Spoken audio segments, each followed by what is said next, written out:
The following talk was given at Mile High Church in Lakewood, Colorado. Please visit our website at milehighchurch.org. So today I want to talk about God. Surprise! And I was thinking about how in my ministry, it's been such an important thing, and in my personal life, my personal spiritual journey, to continue my exploration of the divine, to continue to evolve it and deepen my walk in spirit, in God, and understand the nature of the universe. Like many of you, I think I was born here with that compulsion within me to explore and to discover and to deepen, and wondered from the beginning of my life, what is this all about? How did we get here? What's this about? What's happening? Who created this?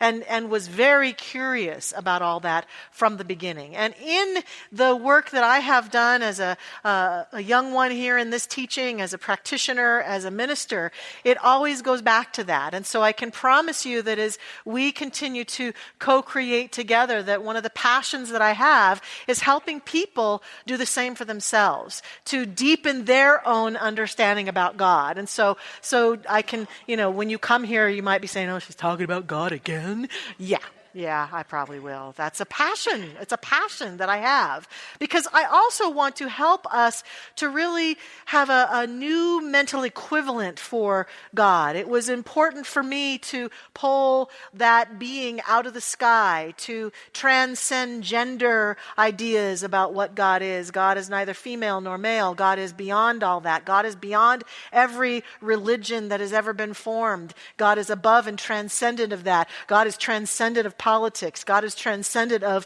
personal experience. The transcendence is what I seek to realize and experience. And that's what our teaching seeks to do, and that's what we seek to do. And so I want to talk about how it is that we tend to experience and unlock some of the mysteries of the divine for ourselves. And there are three ways that I've been contemplating this week. The first way that I want to look at is the intelligence that we have. We are blessed and cursed to be big thinkers, aren't we? We think a lot. The intellect is something that we're very proud of. And as we grow, at least in this Western culture, one of the high-valued ideas that we hold is that we want to be a good thinker. We want to be intelligent. We want to be smart. We want to understand. And this is not a bad thing. It's just, in my mind, when it comes to the nature of the universe, sometimes we've overused this a little bit. We maybe should go to Thinkaholics Anonymous or something like that. Because what can come with the compulsion for the pathway that leads into the divine to only be that which we think about is the good news of study and reading and spiritual understanding and deep conversations about the nature of the universe, which is great. And what can then happen sometimes is that we get caught up in materialism from the standpoint of the objective world. That which I can prove and prove to someone else is reality. And that's where we get caught up in debates with each other, in spiritual debates and world debates, is that if I can prove that I am right, then I can have some sense of validation about my way to see God. And so we seek to dismantle that pathway to the extent that we are using it to make ourselves right and make others wrong, or to affirm or discount our experience of the divine. And so the intellect as a pathway to the divine has a clear place in our exploration, but it is not the place. Science is amazing, and I love what science is doing around the nature of our universe, especially physics. I don't always understand it all, but I like it. I find it fascinating. And maybe there will come a time when our scientific explorations will unlock all of the mysteries of the universe. And that pathway has for us right now in our experience its gifts, and it is not the one and only way to unlock the mysteries of God. Another pathway that we use a lot, especially those of us who are teachers or parents or way showers or ministers, is that of metaphor and lessons and stories and comparisons and contrasting. And a lot of metaphors are utilized in spiritual teaching to help us to understand the nature of God. One of my favorite metaphors is that of that we are like fish in the water wondering where the water is. Right? The metaphor of we're swimming in it. It's in us, it's through us, it's as us. And it helps us to understand when we're talking about a teaching like Science of Mind and Spirit, where we believe that the nature of God is immersed in everything and everyone, then we begin to bring forth metaphors that invite us to take a look at where God is in relationship to us, and we constantly go back to it's right where we are. No matter what's going on. It's not like, while I'm at church, I'm experiencing God, and then when I leave, I'm not. It's not like that. It's the notion that wherever I go, I am in the midst of it, and it is in the midst of me. And I used for the title of this message today, Dancing as the Divine, because in a contemplation I was having, I began to see the metaphor of dancing as another way to view the nature of the divine. And I was pondering how many different ways there are to dance as a human being. There's formal dance steps, the waltz, 1, 2, 3, 1, 2. There's, samba. There's, somebody said today, because it's in the line after the first service, because it's St. Patty's Day, I'm going to do a jig for God today. So there's doing jigs, there's square dancing, there's line dancing, there's break dancing, there's dancing with a partner, there's dancing alone all by yourself where no one can see you. There's dancing with large groups of people, there's slow dancing. There's fast dancing, there's sensual dancing, there's ballet dancing. I didn't go on my toes, did you know that? There's all kinds of ways to dance. And I feel like the dance is a variety that we delight in. The human eye, the human heart delights in seeing different dances and seeing the different ways that people dance. And I notice that nowhere that I am aware of has anyone struck up a commission that seeks to prove that one way of dancing is the right way. Thou shalt only do the samba or the rumba or the waltz. We all can accept and say, wow, isn't it cool that there's so many ways that humans can dance? And I know that some of us, I remember in high school going to dances and boys telling me, I don't dance. Some of you are probably always saying, well, I don't dance. But this metaphor says to us that any movement is dance. Any movement at all. To walk is my form of dancing through my life. To wheel myself forth if I'm differently abled, if I use a chair or a cane, or if I can't move much at all, but I can be here, I am dancing. And notice that my title is Dancing as the Divine. Many teachers throughout the ages have said to us, we live, move, and have our being in God, and I would edit it, if I could, to say, as God. We are not dancing in God. We are not dancing with God. We are dancing as God. And that metaphor of the dance opens my mind up to enjoy the variety of experience, even when it's that goofy dance that Elaine from Seinfeld did. No matter how goofy the dance is, it's still God in form. And so then I start to feel an expansiveness happen in my heart. And that's one of the things that metaphors are good for. My heart begins to open up to, wow, isn't that wonderful? And another metaphor then that I've been talking about with students in classes lately is the metaphor of the sun. Imagining that the universe, that the light that God is like the sun. It's everywhere present. It's the source that is everywhere. And we know, because we've used our intellect and we're smart beings, we know that on a cloudy day, it doesn't mean the sun is dead, right? We know that. But in our lives, what happens is that we've lost the ability to have the faith when it's a cloudy day in our own personal life, that the sun, the source, is still there behind the appearance of the clouds. And when I was young and read the book Illusions by Richard Bach, one of the parts of the book, it was about cloud busting.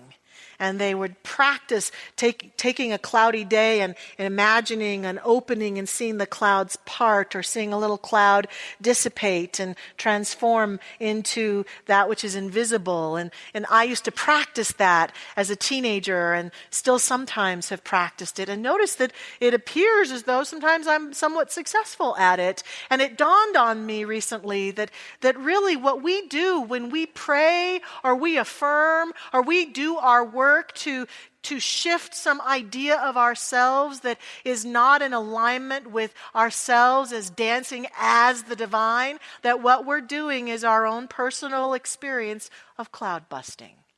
We're busting away the illusions of the not self that we have built up through our experience and even through our intellectual musings and through our decision making and through our experience thus far. And we're seeking to choose to have a greater faith in that sunshine, continuing to know that it's out there despite the clouds that I may have experienced in my own personal life. And I know that my work isn't about yelling and screaming at the sun to show itself, but it's rather about being willing to bust away the illusions of my own experience.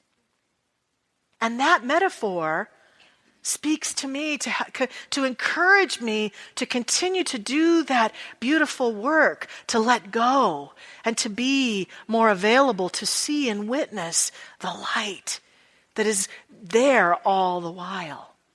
So we have the intellect. We have these metaphors that can teach us and support us. And the last one that I said was experience. In my personal spiritual life, I've had experiences, mystical, woo-woo experiences, where seemingly out of the blue at times, I've felt a sense of the dissipation of my own personal identity and a sense of merging into a oneness that was profound. I've noticed that after such experiences, I've found it difficult to speak about them, difficult to describe them in the full measure of their magnificence, difficult to intellectualize them, and at times felt, if I tell somebody this, they're gonna think I'm weird.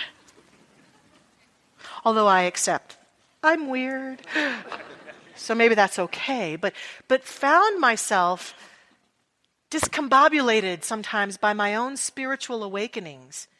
And I have read about it. I have read lots of books on mystics and the mystical experience. I have known many other people. I'm sure some of us in this very room have had moments like that. A moment of merging into the oneness and a sense of a surrender. And in that surrender, an absolute awakening, an experience of what felt to be the divine. And I also notice that intellect at times tries to talk me out of it. Well, that didn't really happen. You were tired. You had a little too much wine. That was just a weird. Maybe you had indigestion. I remember Scrooge when he encounters Marley. You're just a bit of indigestion, he says. It was probably nothing. I'm sure everyone has this kind of experience. I'm sure it happens all the time. It's no big deal. It's no big deal. But all the while, see, in our seeking, the experience of ourselves as the divine is what we're really wanting. We're not wanting to understand the nature of God. That would be cool. We're wanting to experience it, to feel it. And we can get caught up in second guessing ourselves in the actual experience of it. One of my favorite movies is the movie Contact, with these characters that are so profound. Jodie, what's her last name? Foster. I'm sorry because my brain, quite frankly, got caught up in Matthew McConaughey. It's Jodie and then Matthew. And in the movie, I love that there are two characters. She's the scientist, and he's the spiritual guy, and they come together. And there's a number of really key scenes. He's sharing with her one night about this experience he had, and she's coming at it from a scientific viewpoint. And she's saying to him, well, do you think maybe you just imagined it? And he's saying, no, it was real. But do you think maybe you just imagined? No. And she's kind of like, yeah, whatever. And so then they have this conversation again later on, and they're debating his work. He has this book where he's talked about and kind of said science won't get us the answers we're looking for. It's only through the experience. And she's kind of poo-pooing that. And she has this father who's deceased, and she loved her father. And he turns to her and he says, tell me something. Did you love your father? And she says, yes. And he says, prove it. The realm of the heart, the realm of the experience of divine, we have to accept we will not be able to prove it to anyone upon walking into the terrain of the divine. The most we can really do is to embrace it fully as a part of our experience and to feel the expansion that occurs within our being because of it and walk forward and understand that no one may really ever get it. And it can feel lonely. And we can seek after it, and indeed some of our seeking to experience it again is a bit clumsy. We get caught up in things we think might lead us there, sometimes addictions and things that we think, well, if I do this, maybe I'll have that experience again. Maybe I'll be able to experience that again. When in my experience, it kind of came on as a surprise or a shock, or a moment of clarity, a moment of awakening. And so we embrace the experience for the fullness of it. And indeed, in the movie, Jodie Foster's character goes off into another sphere, another dimension, even another world, and she comes back as a scientist with no proof whatsoever of her having gone, and has to tell the world. And she says, I had an experience. I can't prove it. I can't take you there and show you. I can only tell you what I experienced. And to me, this is what often happens to those of us who will have the spiritual audacity to embrace our woo-woo. Or at least our woo, right? To be willing and open for the soul-expanding, life-altering, not thought necessarily, not pondering experience. This happened to our founder, Dr. Ernest Holmes. In February of 1959, just a few months before his passing, he went to go speak to our church in Whittier, California, which still exists this day. And he went to go dedicate the church. And he was giving a message to the people of that church about their holy, sacred work together.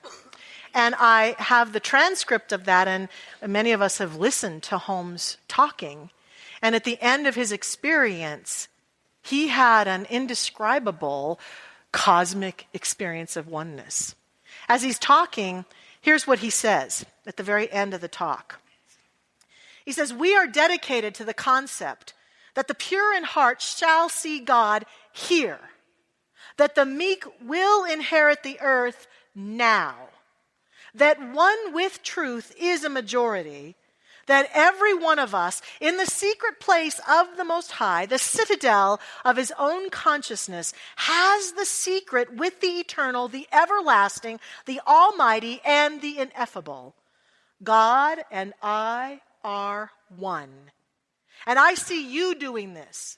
And I see you uniting in one great hymn of praise, one great union of effort, one crescendo of song, and one enveloping light of consciousness. And then he pauses. And when listening to it, you can hear his voice just changes. There's this long pause, and then he says, I see it. And then he says, oh God, the veil is thin between. We do mingle with the hosts of heaven. I see it, and I shall speak no more. And that's where it ends. Now, according to those who knew him, he kind of stumbled back and he sat down. And when he was done that night, he went home immediately. Apparently, he told a friend about his experience, but it was discombobulating even to our founder, Ernest Holmes, the man who'd spent his life and his career talking to people about the embrace of the divine, who experiences it. Now, I can understand that in my own private moments, having experienced that, I get it. But like if it happened right now in front of all y'all, I'd be like, oh no. Did I spit? Did anything, what happened? It'd be like, I can see how vulnerable one might feel having that kind of mystical oneness experience in front of a whole group of people, and yet it was a little shocking to him. And I am here today to say, I welcome it, and I invite us to welcome the full-on experience of the divine. To make it welcome through the way that we choose to live our life on a daily basis. That's what we do here in this teaching. To live a life where our prayer life, our seeking to experience this divine realization isn't just a nice idea, isn't just something we talk about. It's something that we make ourselves available for. In order to do that, there are a couple key things we must do as a part of our daily life.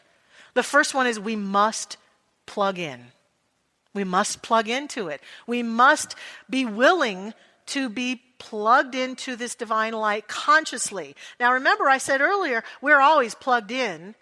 There's no way we can disconnect. We can have a cloudy experience where we think it's not there, but it's always there. But what we can do is plug in consciously. I remember in Scottsdale, Arizona, where I got to serve a wonderful community, New Vision Center, for 17 years, that Marianne Williamson came and spoke to us a number of times. And one time when she came, she was standing on our stage and she got very pensive, and she said to us that we were like lamps, each one of us, a source of light, and that we forget to plug in. And she looked at us all and she said, how dare you forget to plug in and then whine about the darkness? And it made an impact on me, a big impact. We must plug in. And every day we plug in for the conscious purpose to embrace the experience of dancing as the divine through our life. We plug in through our prayer work. We plug in through our spiritual practice. We plug in through showing up and being a part of communities that invite us and encourage us to keep plugged in. We plug in through our inner work, through our healing work. We plug in when we cloud bust and deal with the stuff that's in our way. We plug in every time we choose to read inspirational work. We plug in every time we go forth in inspired action to make a difference in the world. We plug in, and we plug in consciously so that the source is fully embraced in us and as us, and that which we are and that which we do is lightened by that light. We plug in. And when we plug in, we're powered up. We're powered up. Many of us struggle because we feel disempowered somehow in our life. We feel disempowered to be active and make change and contribute in meaningful ways.